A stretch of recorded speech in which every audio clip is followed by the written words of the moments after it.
বাংলাদেশের সবচেয়ে দীর্ঘতম ভাসমান ব্রিজ, ফ্লোটিং ব্রিজ সেটি হলো যশোর জেলার মনিরামপুর উপজেলার রাজগঞ্জে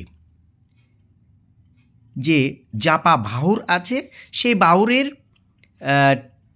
ওই পারে হলো জাপা গ্রাম। এই গ্রামের মানুষের কষ্ট লাঘবের জন্য এলাকাবাসী মিলে এই চমৎকার একটি ভাসমান ব্রিজ তৈরি করেছে। এই ব্রিজটির দৈর্ঘ্য ১৭০০ ফিট। এই ব্রিজটির দিয়ে মানুষ অনায়াসে যাতায়াত করে। এই ব্রিজের উপর দিয়ে মোটরসাইকেল, গাড়ি সবই চলাচল করে। এই বৃষ্টির কারণে এই এলাকার মানুষের যাতায়াতের জন্য অনেকটা পথ সংক্ষিপ্ত হয়েছে। এই ব্রিজটি তৈরি করা হয়েছে ড্রাম দিয়ে। এই ড্রামের ওপর লোহা এবং কাঠের পাটাতন বিছিয়ে ছোট ছোট করে একটা করে অংশ তৈরি করেছে। সেই অংশগুলি একত্রিত করে তারপর একসাথে জোড়া লাগিয়ে দেওয়া হয়েছে। ঠিক এইভাবেই তৈরি করা হয়েছে ১৭০০ ফুট লম্বা এই ব্রিজটি। আপনি যদি এই ব্রিজটি দেখতে চান তাহলে বাংলাদেশের যে কোনো জায়গা থেকে চলে যাবেন যশোর থেকে মনিরামপুর চলে যাবেন। আর মনিরামপুর থেকে মাত্র ১০ কিলোমিটার দূরে রাজগঞ্জ বাজার। রাজগঞ্জ বাজারে গেলেই আপনি দেখতে পারবেন এই ব্রিজটি। এই ব্রিজটি এত সহজে তৈরি করে নাই এবং কিছুদিন পরে পরে এই ব্রিজটি তারা মেরামত করে। দেখুন, ব্রিজটির যখন একটা অংশ নষ্ট হয়ে যায় তখন সেই অংশটি তারা মেরামতের জন্য নিয়ে যায় এবং মেরামতকৃত আরেকটা অংশ তারা এই ব্রিজে এনে লাগিয়ে দেয়।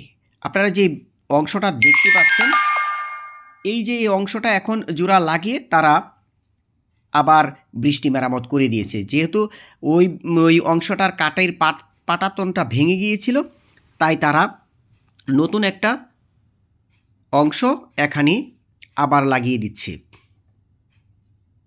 এটা গ্রামবাসীরাই করে। এই ব্রিজটি দেখাশোনা করার জন্য লোকজন আছে।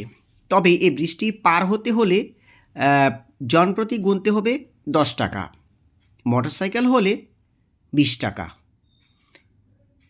অন্য গাড়ি ৩০ টাকা।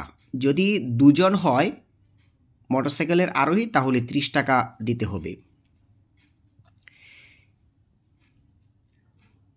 এই ব্রিজটির ঠিক অপর পাশে আরেকটি ব্রিজ, সেই ব্রিজটিও প্রায় ১১০০ ফিট লম্বা। এই ১১০০ ফিট লম্বার এই ব্রিজটি পরবর্তীতে করা হয়েছে, তাই এই ব্রিজটির একটু নতুন। জাপা বাউরের মধ্যে এই দুটি ভাসমান ব্রিজ রয়েছে। প্রথমটি যা দেখেছেন সেটা ছিল ১৭০০ ফিট, আর দ্বিতীয় যে ব্রিজটি এটা প্রায় ১১০০ ফিট। তো এই ব্রিজের উপর আপনি যদি আসেন তাহলে মনে হবে যেন আপনি একেবারে সমুদ্রের মাঝখানে চলে আসছেন, কারণ এই বাউরে প্রচণ্ড ঢেউ। ঠিক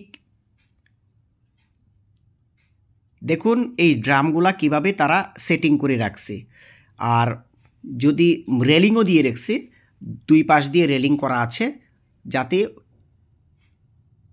মানুষ বা গাড়ি সহজে না পড়ে যায়।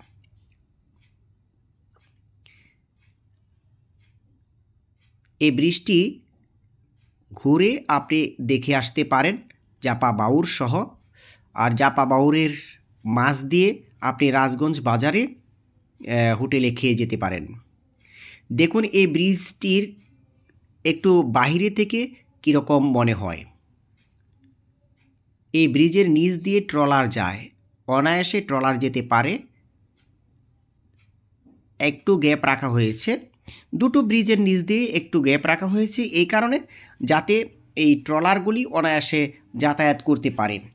আপনারা অনেকেই জানেন যে এই জাপা বাউরটা পুরো কয়েকটা গ্রামকে ঘিরে রেখেছে, একটা দ্বীপের মতো করে রেখেছে। চারদিক দিয়ে এই বাউরটা আছে, যার ফলে এই গ্রামগুলি এর যাতায়াতের জন্য অন্য কোনো ওয়ে নেই, শুধুমাত্র ব্রিজ দিয়েই তাদের যাতায়াত করতে হয়। অনেক ধন্যবাদ ভিডিওটি দেখার জন্য।